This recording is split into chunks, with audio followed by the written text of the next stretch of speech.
বাংলাদেশের রাজনীতিতে ফ্যাসিস্ট আওয়ামী লীগ, তাদের সহযোগী দোসর সিপিবি এবং যারা সচরাচর নিজেদেরকে মুক্তিযুদ্ধের পক্ষের শক্তি বলে দাবি করে, যেমন ধরেন সুলতানা কামাল চক্রবর্তী, মতি মাহফুজ, রেহমান সোবান, জাফর ইকবাল, ধ্বজভঙ্গ বুড়া, জেরাই খান পান্না, ফজু পাগলা, বিরানি আলম, মুরগি কবির, তারপরে ব্যাংক ডাকাত মুনতাসির মামুন ইত্যাদি ইত্যাদি ইত্যাদি, এরকম আরো অনেক আছে। এদের চেতনা ব্যবসার একটা মূল উপাদান বা বয়ান হইতেছে 1971 সালে পাকিস্তানি আর্মি 9 মাসে, মানে মার্চ থেকে ডিসেম্বর পর্যন্ত বাংলাদেশে একটা জেনোসাইড বা গণহত্যা করেছে এবং সেই জেনোসাইডে 30 লক্ষ মানুষ শহীদ হয়েছে। আর পূর্ব পাকিস্তানের তৎকালীন 7.5 কোটি জনসংখ্যার মধ্যে নাকি 1 কোটি মানুষ ঘর বাড়ি ছাইরা ভারতে আশ্রয় নিয়েছিল। এই দুইটা ছাড়াও আরো আছে 2 লক্ষ মা বোনকে নাকি ধর্ষণ করেছিল পাক বাহিনী আর তার দোসরেরা। এবং এই সমস্ত অত্যাচার নির্যাতনের পরিণামে ভারত মানবিক কারণে আগায় এসে তৎকালীন পূর্ব পাকিস্তানে সামরিক অভিযান চালায়, পাকিস্তানি সেনাবাহিনীকে পরাজিত কইরা আমাদের মুক্ত স্বাধীন কইরা দেয়। এর ফলে আমাদেরকে ভারত মাতার প্রতি চিরকৃতজ্ঞ থাকতে হবে। এখন এই ঘটনা যেগুলো বললাম, এগুলো যদি আসলেই সত্যি হয় তাহলে তো আমাদের আসলেই ভারত মাতার প্রতি চিরকৃতজ্ঞ থাকা উচিত। কিন্তু উপরের প্রত্যেকটা দাবি ডাহা মিথ্যা, একদম ডাহা মিথ্যা কথা। আমরা ভারত মাতার সোর্স থেকে আজকের এপিসোডে প্রমাণ করে দেখাবো যে গণহত্যা আর 1 কোটি লোকের ভারতে আশ্রয় নেওয়ার দাবিগুলা ডাহা মিথ্যা। 2 লক্ষ দর্শনের মিথ আমরা আরেকটা এপিসোডে ভাঙবো, এইটাতে না। কারণ এই মিথের সাথে মুজিবের নিজের ভণ্ডামো যুক্ত হইয়া যে কয়জন ধর্ষিতা ছিল তাদের জীবনকে যে দুর্বিষহ করে দিছিল এমনকি স্বাধীন বাংলাদেশে মুজিব সরকার, তাই এটার জন্য আলাদা এপিসোড করা দরকার। আজকের এপিসোডের মূল বিষয় হইতেছে 2 ধাপ্পাবাজি, 71-এর 30 লক্ষ শহীদ এবং ভারতে আশ্রয় নেওয়া 1 কোটি শরণার্থী। এখন প্রশ্ন হচ্ছে, যদি দাবিগুলো মিথ্যা হয়ে থাকে তাহলে এসব বয়ান প্রচার করলো কে, কেনই বা প্রচার করলো? তখনকার আন্তর্জাতিক মিডিয়ার সাংবাদিকরা ভারতের দিল্লি আর কলকাতাতে অবস্থান করে ঘটনাগুলো কভার করত। ভারতের মিডিয়া এবং ইস্টার্ন কমান্ড তাদেরকে যে সমস্ত প্রেস ব্রিফিং দিত তারা সেটাই পাবলিশ করত। ভারত মাতার মিডিয়া যে কি মাল সেটা তো আমরা আজকে হারে হারে টের পাইতেছি, তাই না? ফ্যাসিস্ট খুনি হাসিনা পতনের পর থেকে তারা এমন কোন আজগুবি অতিরঞ্জিত খবর নাই যেটা বাংলাদেশের বিরুদ্ধে অপপ্রচারের অংশ হিসেবে পাবলিশ করেন। তো এই কাজে ভারতের লক্ষ্য কি ছিল? ভারতের লক্ষ্যই ছিল এই উপমহাদেশের মুসলমানদের মধ্যে যাতে কোনো মতে একটা ইউনিটি বা একতার বোধ না থাকে। এখানে একটা ব্যাপার খেয়াল করলে দেখবেন যে ভারত মাতা উপমহাদেশের যে ডাইভার্স বহুভাষী হিন্দুদের এক রাষ্ট্রে বসবাস করার মধ্যে কোনো গরমিল লক্ষ্য করে না। কিন্তু উপমহাদেশের বহু ভাষাভাষী মুসলমানরা যখন শক্তিশালী হইয়া একসাথে একটা রাষ্ট্র গঠন করে তার বিরুদ্ধে সর্বশক্তি নিয়ে ঝাঁপায় পড়ে। এখনো দেখেন উপমহাদেশের বিভিন্ন মুসলমানদের মধ্যে দাঙ্গা হাঙ্গামা ফ্যাসাদ এগুলো লাগায় রাখে। এটার একটা উপায় হইতেছে ভুয়া অর্থনৈতিক বৈষম্যের বয়ান সৃষ্টি কইরা দেশীয় হলুদ মিডিয়া দিয়া প্রচার করানো। বাংলাদেশি মুসলমানদের পাকিস্তানি মুসলমানদের ঘৃণা করতে শেখানো, পাঞ্জাবি মুসলমানদের ঘৃণা করতে শেখানো, বেলুচ মুসলমানদের ঘৃণা করতে শেখানো, এমনকি তাদের ভাষা উর্দুকে ঘৃণা করতে শেখানো। এখনো দেখবেন যে বিপদগ্রস্ত জাতি যারা একটা গণহত্যা থেকে পালায় বেঁচে বাংলাদেশে আশ্রয় নিছে, সেই রোহিঙ্গা জনগোষ্ঠী, রোহিঙ্গা মুসলমানদের বিরুদ্ধে ঘৃণা ছড়ানি, এটা চেতনাজীবীদের একটা অন্যতম প্রধান কাজ। আমরা আগের এপিসোডগুলোতে এইসব নিয়ে বিস্তারিত আলোচনা করছি। আর একটা গুরুত্বপূর্ণ প্রোপাগান্ডার কৌশল ছিল আজগুবি কাল্পনিক একটা অত্যন্ত অতিরঞ্জিত অবাস্তব নিহতের সংখ্যা ছড়ানো, যাতে মুসলমানদের মধ্যে চির দুশ্মনী আর ঘৃণা বজায় থাকে, মুসলমানরা যেন একে অপরকে ঘৃণা করে। বাস্তবে ভারতের এই কৌশল কাজও করেছে। আপনারা লক্ষ্য করলে দেখবেন 1971-এর চেতনাজীবীদের মতো ইসলামোফোব, ইসলাম বিদ্বেষী খুব বিরল দুনিয়াতে। যতগুলো ইসলামোফোব আছে সব কয়টা শতকরা 100% ভারতের 5 দালাল এবং আওয়ামী লীগের 71-এর চেতনাজীবী। এরা সব সময় 30 লক্ষের জেনোসাইড, 1 কোটি শরণার্থী এইসব ব্যাপারে বয়ান টেনে না পরিবেশ ঘোলা করে সময় অসময়। আওয়ামী লীগের বাইসে থাকার অক্সিজেনে হইতেছে এই বয়ানগুলা। এই বয়ানগুলা দেশের মানুষের মন থেকে জয় বাংলা হয়ে গেলে আওয়ামী লীগও মানুষের মন থেকে কর্পূরের মতো উবে যাবে। আজকে এই 2টা বয়ানকে চিরতরে জয় বাংলা করে দেওয়া হবে ইনশাল্লাহ। প্রথমে আসি 1971-এর যুদ্ধের সময় ভারতে আশ্রয় নেওয়া শরণার্থীদের ব্যাপারে। দাবি করা হয় 1 কোটি মানুষ পাকিস্তানি বাহিনীর আক্রমণে ঘর বাড়ি ছেড়ে ভারতের শরণার্থী শিবিরে আশ্রয় নিয়েছিল। তো আওয়ামী লীগের নেতারা কিন্তু শরণার্থী শিবিরে আশ্রয় নেয় নাই। তারা দেশ থেকে পালানোর সময় বিভিন্ন ব্যাংকের ভল্ট ভেঙে ডাকাতি করে কোটি কোটি টাকা নিয়ে ইন্ডিয়া গেছিল। সেসব টাকা দিয়ে কলকাতাতে বাড়ি ভাড়া করে থাকতো, ফ্ল্যাট ভাড়া করে, আর মদ খাইতো, আর সোনা খাইতে কাটকা পাইতো। তো তখন পূর্ব পাকিস্তানের জনসংখ্যা ছিল 7.5 কোটি, বাংলাদেশের গ্রামের সংখ্যা 68,000-এর মতো, আমরা এটা জানি। 7.5 কোটি মানুষের মধ্যে 1 কোটি মানুষ নিজের ঘর বাড়ি ছেড়ে রোহিঙ্গা ফিলিস্তিনিদের মতো অন্য দেশের রিফিউজি হিসেবে আশ্রয় নেয়, এটা তো একটা ভয়াবহ ঘটনা। ভারত মাতাও এই সংখ্যা আন্তর্জাতিক মিডিয়াতে সেই সময় তাদের গণমাধ্যম দিয়ে প্রচার করাইছে। তাদের গণমাধ্যম কি জিনিস সেটা তো বুঝেনি। তো এটা করার পিছনে ভারতের একটা স্বার্থ ছিল। ভারত এই ব্যাপারে আন্তর্জাতিকভাবে প্রচার করিয়া আমেরিকা, ইউরোপের অন্যান্য দেশ থেকে খাদ্য, ওষুধ, সাহায্য, এগুলো অন্যান্য প্রয়োজনীয় সামগ্রিক গ্র্যান্ট হিসেবে আনতো। এখন শরণার্থীর সংখ্যা, রিফিউজির সংখ্যা যত বেশি দেখাবে, ভারতের লাভ তত বেশি। কারণ একজনের বিপরীতে যদি তারা 100 জনের হিসাব দেখায়, খাবার, টাকা ইত্যাদি নেয়, তাহলে বাকি 99 জনের টাকা, খাবার নিজেরা পকেটস্থ করতে পারবে। এখন বলবেন একজনের বিপরীতে 100 জন দেখেন, তার চেয়ে বেশি দেখাইছে, তার চেয়ে বেশি দেখাইছে, হিসাব আজকে দেখাই দেবো, আজকে ভিডিওতে দেখাই দেবো। বাস্তবে হয়েছেও তাই। আমি আপনাদেরকে একদম খোদ ভারতের রেসপন্সিবল মানুষের রেফারেন্সই দেখাতেছি। ভারতের এবং আওয়ামী লীগের অফিসিয়াল প্রোপাগান্ডার বিপরীতে আপনারা যদি আসল সংখ্যাটা শুনেন, তাহলে আপনারা চেয়ার থেকে পড়ে যাবেন এখনই। ভারতের সেনাবাহিনীর লেফটেন্যান্ট জেনারেল প্রেমনাথ হুন, লেফটেন্যান্ট জেনারেল, তার এক সাক্ষাৎকারে ভারতে আশ্রয় নেওয়া রিফিউজিদের আসল সংখ্যাটা বলছেন। জেনারেল হুন কিন্তু কোনো সুশীল বামপন্থী মানুষ না, উনি একজন কট্টর হিন্দুত্ববাদী, যিনি রিটায়ারমেন্টের পর শিবসেনাতে জয়েন করছিলেন, এখন এরপর বিজেপিতেও যোগ দিচ্ছেন। 1999 সালে ভারতের মিডিয়া রেডিফে ওনারা সাক্ষাৎকার নেয়। এডিটর সাহেব সাক্ষাৎকারটা পাশে দেখান, এই আপনারা সার্চ করে নিতে পারবেন। এই সাক্ষাৎকারে জেনারেল হুন 1971 সালে ভারতে আশ্রয় নেওয়া শরণার্থীদের আসল সংখ্যাটা প্রকাশ করছিলেন। সংখ্যাটা হইতেছে কত? শুনে পড়ে যায় না, চেয়ার থেকে, চেয়ারে সিট বেল্ট বেঁধে নেন। 90,000। 90,000, ঠিকই শুনেছেন, 90,000। কই 1 কোটি আর কই 90,000। বাংলাদেশে গ্রামের সংখ্যা 68,000। বাংলাদেশের অধিকাংশ জনগোষ্ঠী, মেজরিটি সংখ্যক গ্রামের কেউ ভারতে গিয়ে আশ্রয় নেয় নাই। গ্রামের সীমিত সংখ্যক ব্যক্তি ভারতে গিয়ে আশ্রয় নিয়েছিল।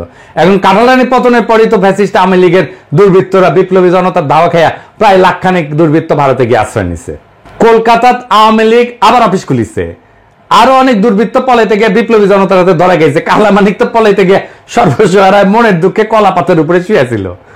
1971 সালে এখনকার চেয়ে কম সংখ্যক মানুষ ভারতে গিয়ে আশ্রয় নিয়েছিল। ভারত মাতা এবং আওয়ামী লীগের প্রোপাগান্ডা কিভাবে 90,000 1 কোটিতে রূপান্তরিত হয় দেখছেন। কাহিনী এখানে শেষ না। তৎকালীন পূর্ব পাকিস্তানে ভারতীয় মদতে আওয়ামী লীগের বিদ্রোহের ফলে দেশে আইন শৃঙ্খলা ব্যাপক অবনতি ঘটে। এর সাথে অবাঙালি মুসলমান হত্যা, ক্যান্টনমেন্টে আক্রমণ, এমনকি পাকিস্তানি আর্মিদেরকে খুন করা, এর জবাবে কাউন্টার ইনসার্জেন্সি অপারেশন ইত্যাদি কারণে আওয়ামী লীগের দুর্বৃত্ত ছাড়াও বেশ কিছু নিরীহ মানুষ ভারতে আশ্রয় নিতে বাধ্য হয়। আমার পরিবারও ভারতে আশ্রয় নিয়েছিল। তৎকালীন পাকিস্তান সরকার একটা পলিসি ছিল না যে পূর্ব পাকিস্তানের মানুষকে রিফিউজি বানায় ভারতে পাঠায় দেওয়া। এটা আমরা কিভাবে জানি? কারণ পাকিস্তান সরকার ভারতে আশ্রয় নেওয়া রিফিউজিদের দেশে ফিরে আসার জন্য আহ্বান জানাইছিল। এমনকি শরণার্থীদের দেশে ফিরে আসলে তাদের রিসেপশন করার জন্য সীমান্তে অভ্যর্থনা কমিটির ব্যবস্থা করছিল। কিন্তু ভারতে আশ্রয় নেওয়া শরণার্থীরা ভারতের ক্যাম্পে মানবেতর জীবনযাপন করার বদলে দেশে ফিরে না আসে, এই জন্য ইন্ডিয়া আর আওয়ামী লীগ শরণার্থীদের প্রত্যাবর্তনকে স্যাবোটাজ করে। শরণার্থীরা সবাই দেশে ফিরে আসলে তো ভারতের বাটপাড়ি মাঠে মারা যাবে। গভর্নর টিক্কা খান যেদিন সীমান্তে ফিরে আসা শরণার্থীদের রিসেপশন করার জন্য অভ্যর্থনা কমিটিতে যায়, তখন লীগের গুন্ডারা সেই রাস্তা দিয়ে শরণার্থীরা যে বাস আসবে সেই রাস্তার মধ্যে মাইন পুঁতে রাখে। এর ফলে প্রত্যাবর্তনরত শরণার্থীদের বাস মাইনের উপরে পড়া বিস্ফোরণে উইরা যায়, যাত্রী সমত সবাই মারা যায়। দেখেন, রেফারেন্স আছে। এই লেভেলের সাইকোপ্যাথেরা মায়ানমার রোহিঙ্গাদের বিতরণ করে তাদের ফেরত নিতে অস্বীকৃতি জানাচ্ছে। কোনোভাবেই তারা রোহিঙ্গাদের ফেরত নেবে না। ইসরায়েলিরা ফিলিস্তিনিদেরকে বিতরণ করে তাদের ফিরে আসার সমস্ত পথ বন্ধ করে দিছে।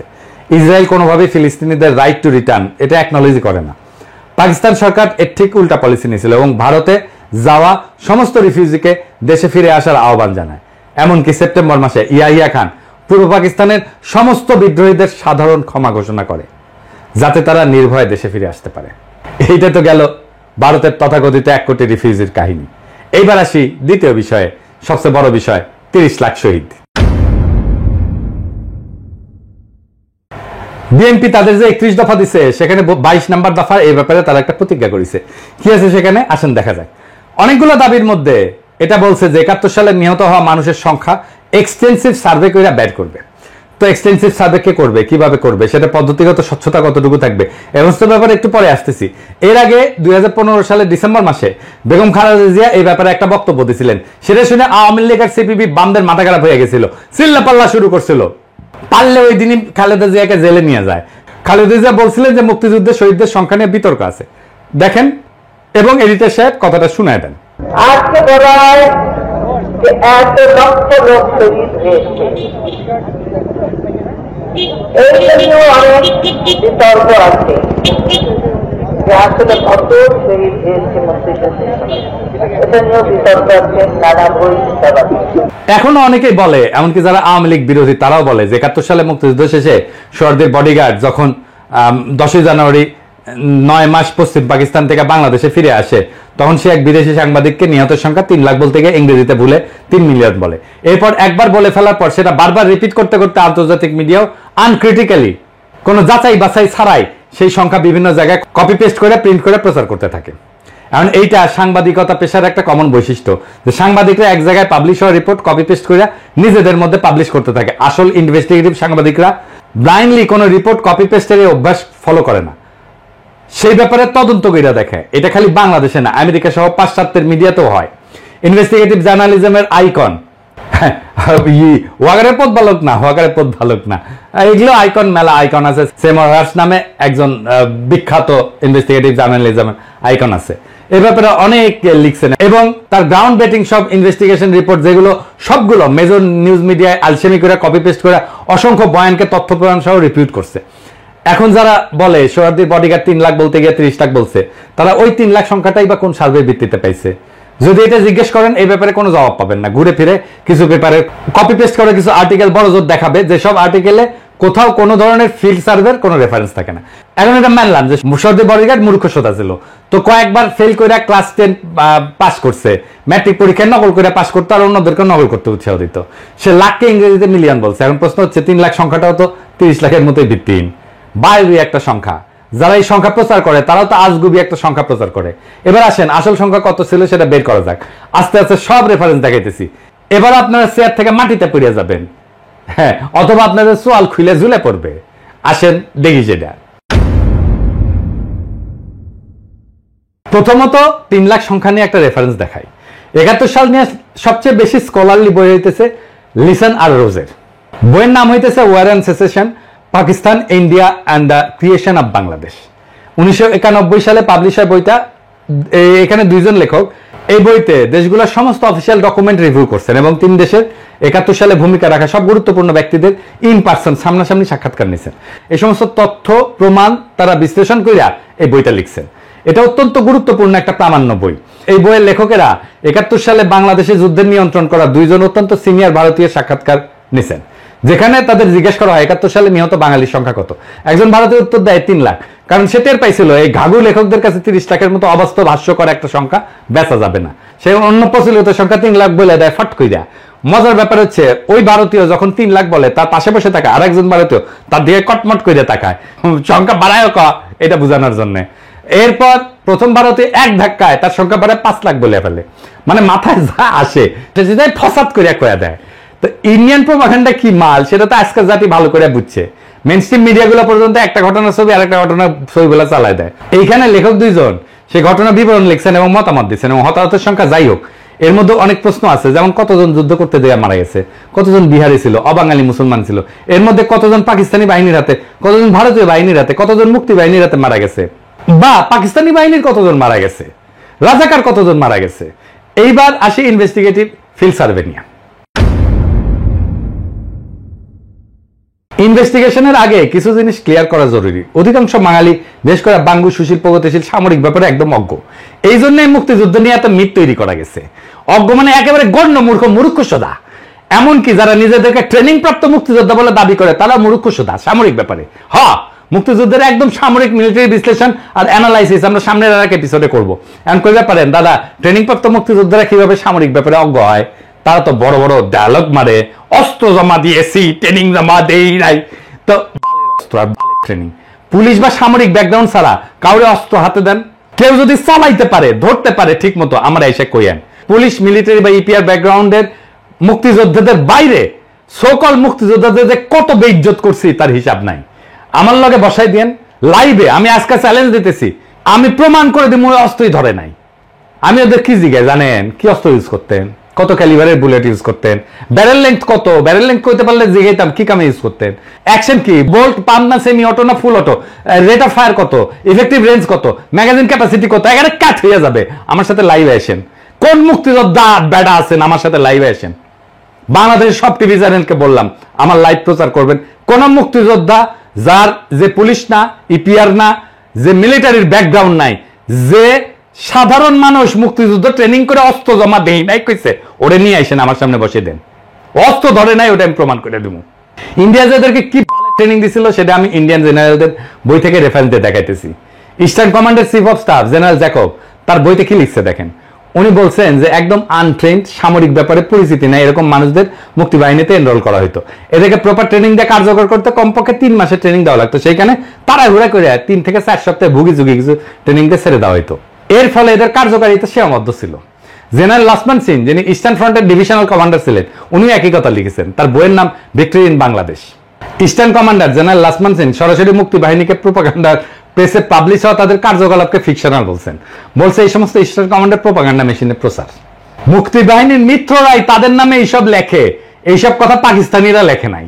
আর আমাদের মুক্তিযুদ্ধের গল্প শোনান মিয়ারা।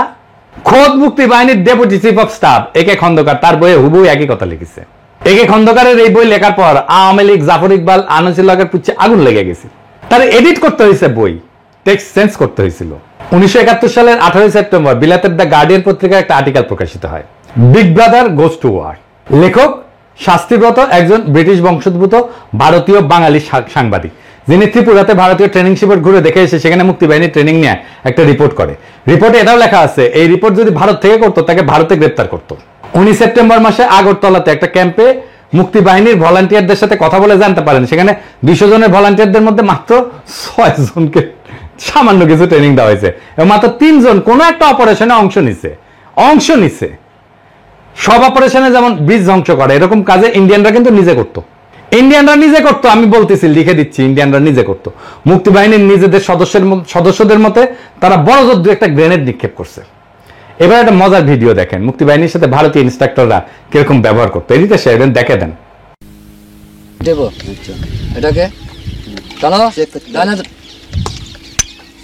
রাখ, টানো, হ্যাঁ, বাস বাস, টাইগার হাত, হ্যাঁ, এটা হচ্ছে দূরের দুশ্মনের জন্য, দূরের দুশ্মনের জন্য।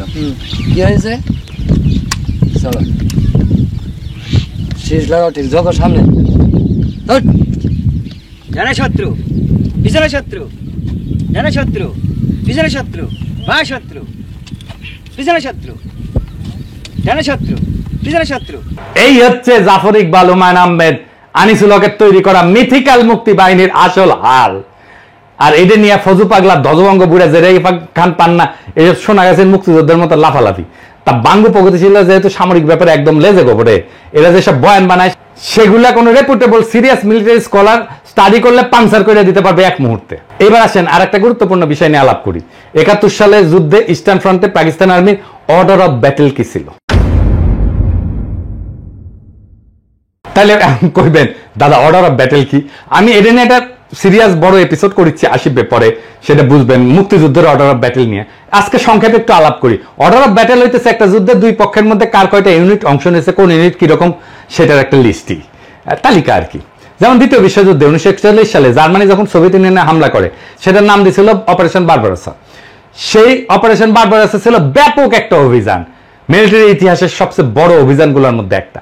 সেখানে জার্মান পক্ষে 141টা ডিভিশন অংশ নেয়। মাথায় রাখবেন 141টা ডিভিশন, 141টা ডিভিশন অংশ নেয়। সোভিয়েত পক্ষে জার্মানির এস্টিমেট ছিল 213টা ডিভিশন, একটা ডিভিশন প্রায় 15 থেকে 16,000 সৈন্য থাকে। 1971 সালে ইস্টার্ন ফ্রন্টে পাকিস্তান আর্মির অর্ডার অফ ব্যাটেল কি ছিল জানেন? ডিভিশন ছিল কয়টা জানেন? 3টা, মাত্র 3টা। 14 ডিভিশন, 16 ডিভিশন আর 9 ডিভিশন। 14 ডিভিশন আগে থেকেই ছিল। মার্চের শেষ দিকে এপ্রিল মাসে পশ্চিম পাকিস্তান থেকে অতিরিক্ত 16 আর 9 ডিভিশন আসে ইস্টার্ন ফ্রন্টে। এই 2টা ডিভিশন তাদের ভারী অস্ত্র মানে ভারী কামান টামান এগুলো পশ্চিম পাকিস্তানে রেখে আসে। তারা খালি লাইট উইপন্স মানে হালকা অস্ত্র, মোটর এগুলো নিয়ে আসে। সামরিক পরিভাষায় ইস্টার্ন ফ্রন্টে তো আসলে ওয়ার ছিল না, যুদ্ধ ছিল না, এটা ছিল কাউন্টার ইনসার্জেন্সি অপারেশন। ভারত মাতা 1984 সালে পাঞ্জাবে যে অপারেশন ব্লুস্টার করছে না, ওই যে শিখ মন্দির দখল করার সময়, এটাও কাউন্টার ইনসার্জেন্সি অপারেশন ছিল। সেখানে খালি এক অমৃতসরে স্বর্ণ মন্দিরে হামলা করতে ভারতীয় সেনাবাহিনী 3টা ডিভিশন ব্যবহার করছিল। 60-এর দশকের শেষ আর 70 দশকে অ্যান্টি নকশাল অপারেশনে ভারতীয় আর্মির পুরা ইস্টার্ন কমান্ড, যেটা আসলে পাকিস্তানের সাথে যুদ্ধ করছে, সেটাকে ইউজ করেছিল। সেটাও একটা কাউন্টার ইনসার্জেন্সি অপারেশন ছিল। এছাড়া ইরাক আর আফগানিস্তান যুদ্ধের প্রথম পর্যায়ে শেষ হওয়ার পরে আমেরিকান বাহিনী কাউন্টার ইনসার্জেন্সি অপারেশনই করছিল ওইখানে।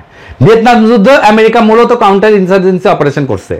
এখন দ্বিতীয় বিশ্বযুদ্ধের সময় জার্মানি যে ইহুদিদের বিরুদ্ধে হলোকাস্ট করেছিল না, সেখানে 1941 থেকে 1945 এই 5 বছরে 60 লাখ ইহুদি মারা যায়। আমরা আগেই দেখেছি যে জার্মানরা খালি ইস্টার্ন ফ্রন্টেই 141টা ডিভিশন ডেপ্লয় করছিল অপারেশন বারবারার সাথে। ইউরোপের অন্য দেশগুলোতে জার্মানির আরো 60টা ডিভিশনের মতো সৈন্য ছিল।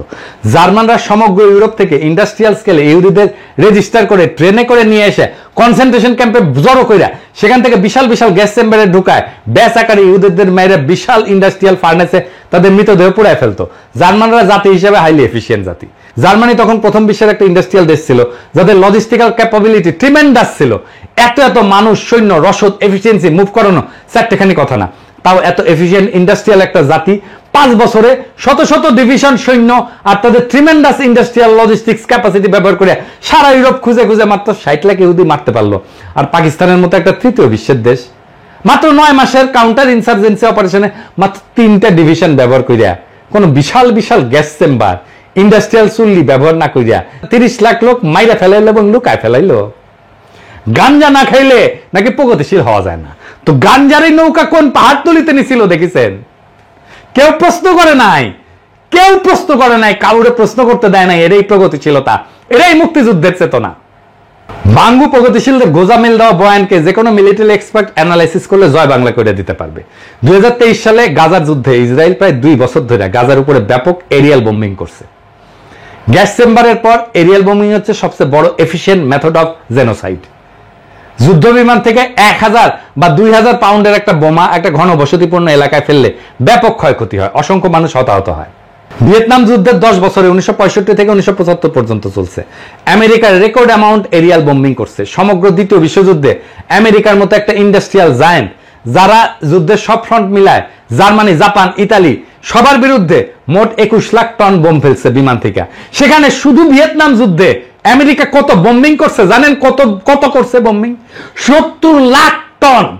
সেটা করার পরে ভিয়েতনামের সিভিলিয়ান ক্যাজুয়ালিটি ছিল 3 থেকে 4 লাখ। ভিয়েতনামও বাংলাদেশের মতো একটা ঘনবসতিপূর্ণ দেশ। ইসরায়েল গাজার মতো ঘনবসতিপূর্ণ একটা জায়গাতে প্রায় 2 বছর ধরে ব্যাপক এরিয়াল বোম্বিং কইরা প্রায় সব বিল্ডিংকে ধ্বংসস্তূপে পরিণত করছে। আপনারা দেখছেন চোখের সামনে। এরপরেও গাজার হেলথ মিনিস্ট্রি হিসাবে গাজাতে 2 বছরে নিহতের সংখ্যা 70,000-এর মতো। প্রথম বিশ্বযুদ্ধের পর সবচেয়ে ব্লাডিয়েস্ট রক্তাক্ত যুদ্ধ ছিল ফ্রান্সে ভার্ডুনের যুদ্ধ। এই যুদ্ধ 1916 সালের 10 মাস ধরে সংগঠিত হয়। 10 মাস ধরে 12 লাখ জার্মান আর 11 লাখ ফরাসি সৈন্য রিলেটিভলি একটা অত্যন্ত ছোট এলাকায় জড়ো হয়ে ক্রমাগত আক্রমণ প্রতি আক্রমণ করতে থাকে। 2 দেশই শিল্পোন্নত, প্রথম বিশ্বের দেশ, বিশাল ইন্ডাস্ট্রিয়াল আর লজিস্টিক্যাল ক্যাপাসিটি। ভার্ডুনে জার্মানরা প্রথম দিন ফরাসি পজিশনে 10 লাখ আর্টিলারি শেল নিক্ষেপ করছিল। 10 লাখ, 1-2 হাজার না, 10 লাখ একদিনে। পুরা যুদ্ধের 2 পক্ষ মিলে 4 থেকে 5 কোটি খালি আর্টিলারি শেল নিক্ষেপ করছে। কত কোটি কোটি রাউন্ড রাইফেল আর মেশিন গানে গুলি খরচ করছে সেটা তো হিসাবই নাই। ভার্ডুনের যুদ্ধে জার্মান সৈন্য ক্যাজুয়ালিটি বা নিহত হয়েছে 1.5 লাখ, ফরাসি হতাহতের সংখ্যা 1.5 লাখের মতো। সেখানে পাকিস্তান পুরা 9 মাসের কাউন্টার ইনসার্জেন্সি অপারেশনে কোথাও কোনো ধরনের এরিয়াল বোম্বিং না কইরা 30 লাখ বা 3 লাখ মাইরা ফেললো। এই কোদা দড়ি ফেলাও বাইয়া উঠে যায়। এই মূর্খ সোদা বাঙ্গু প্রগতিশীলদের এই সমস্ত বয়ান শুনলে আসমানে উঠে যেতে ইচ্ছা করে। এবার আসি, তাহলে কি 71 সালে নিহতের সংখ্যা নিয়ে কোন ইনভেস্টিগেটিভ জার্নালিজমের রিপোর্টই নাই? সৌভাগ্যক্রমে আছে, এবং সেই রিপোর্ট একদম রেফারেন্স ডিভাস্টেটিং একটা রিপোর্ট রে ভাই। হ্যাঁ, উইলিয়াম ড্রামন্ড, যিনি একজন বিখ্যাত আমেরিকান সাংবাদিক। এই ড্রামন্ড সাহেব এখনো বেঁচে আছেন, যে কেউ তার থেকে এটা ভেরিফাই করতে পারবেন। উনি ইউনিভার্সিটি অফ ক্যালিফোর্নিয়া বার্কলের প্রফেসর বর্তমানে। পেশাগত জীবনে লস অ্যাঞ্জেলস টাইমসের সাথে ছিলেন ডেমোক্রেট। প্রেসিডেন্ট জিমি কার্টারের সময় উনি অ্যাসোসিয়েট প্রেসের সেক্রেটারি ছিলেন। অত্যন্ত সম্মানিত, রেসপেক্টেড একাডেমিশিয়ান এবং জার্নালিস্ট। 1972 সালের 6 জুন বিলাতের গার্ডিয়ান পত্রিকা ঢাকা থেকে পাঠানো ওনার সেই রিপোর্টটা ছাপে। রিপোর্টের নাম ছিল দ্য মিসিং মিলিয়ন্স।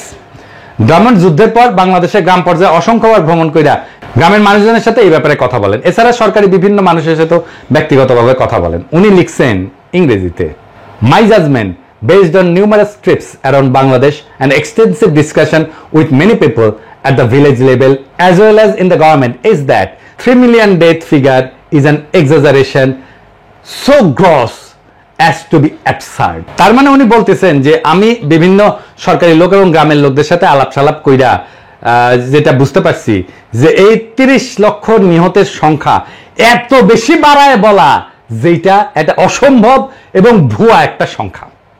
এরপরে উনি মুজিবের নিহতের সংখ্যা নিয়ে একটা সার্ভের কথা প্রকাশ করেন।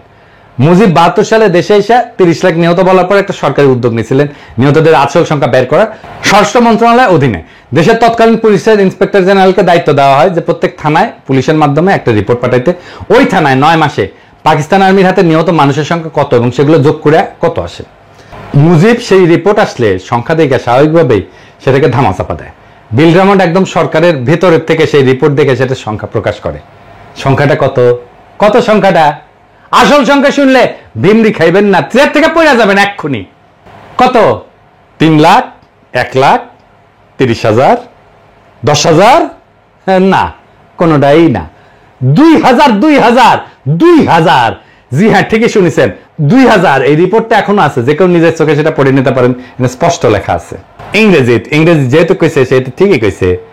Since the 3rd week of March, when the Inspector General's office in Bangladesh Home Ministry began its field investigations, there have been about 2,000 complaints from citizens about death at the hand of Pakistani army. তার মানে সারা বাংলাদেশে পুলিশের কাছে পাকিস্তানি আর্মির হাতে মারা গেছে এরকম অভিযোগ জমা পড়ছিল মাত্র 2,000 জনের। ড্রামন্ড এখনো বেঁচে আছেন, তার থেকে এটা কনফার্ম করতে পারবেন। এখন তাইলে আমাদের করণীয় কি? কিভাবে আমরা আজকে বর্তমানে একটা ডিটেল কম্প্রিহেন্সিভ ফিল্ড সার্ভে করে এই ব্যাপারে চিরতরে মীমাংসা করে আওয়ামী লীগের জন্মের মতো জয় বাংলা করতে পারি? প্রথমে আমাদের বের করতে হবে দেশের 68,000 গ্রামে জনপদের মধ্যে কোথায় কোথায় পাকিস্তানি আর্মির বেস ক্যাম্প ছিল। এটার সংখ্যা খুব বেশি হওয়ার কথা না। পাকিস্তানি মাত্র 3টা ডিভিশন সৈন্য দেশে কাউন্টার ইনসার্জেন্সি অপারেশনে ছিল। এরপরে বের করতে হবে 9 মাসে পাকিস্তান আর্মি দেশে কয়টা গ্রামে কখন কবে রেড দিছে। পাকিস্তানও এই ব্যাপারে আমাদেরকে হেল্প করতে পারে, চাইলে তারা করবে। আমরা দরকার হলে ক্রস চেক করে নেব কতজন সৈন্য সেই রেডে অংশ নিছে। সেটা কি একটা স্কোয়াড মানে 9 থেকে 10 জনের ইউনিট ছিল, নাকি একটা প্লাটুন ছিল মানে 30 থেকে 35 জনের? কতক্ষণ ছিল, কতজন করে গ্রামে গুলি করে মারছে, তাদের অ্যামিনেশনের হিসাবপত্র আছে কিনা, কতগুলো অ্যামিনেশন খরচ হয়েছে। এইসব ব্যাপার বের করা তো খুব কঠিন কোনো কাজ না, কারণ বাংলাদেশের মতো ঘনপরিচিতিপূর্ণ ভূখণ্ডে একটা গ্রামে আর্মি অপারেশন চালায় কিছু মানুষ মেরে চলে যাওয়ার পর বাকি সবাই ফিরে এসে নিহতদের দাফন কাফন করতো, হিন্দু এলের লাশ সনাতন রীতিতে সৎকার করতো। আই উইটনেস এবং সার্ভাইভারদের কাছ থেকে একদম পিন পয়েন্ট নিহতের সংখ্যা নিয়ে 9 মাসে সবগুলো এলাকার নামের পাশে নিহতের সংখ্যা লিখে যোগ করে মোট সংখ্যা বের করা খুব কঠিন কিছু কাজ কি না, করো না। কিন্তু এটা করবে না কেন? কারণ এই যে ফাপড় নেওয়া এটা তো ফাঁস হয়ে যাবে, মিছা কথা ফাঁস হয়ে যাবে। এই কাজ এখনো করা সম্ভব, কারণ 71 সালে জীবিত প্রাপ্তবয়স্ক বহু মানুষ এখনো জীবিত আছে।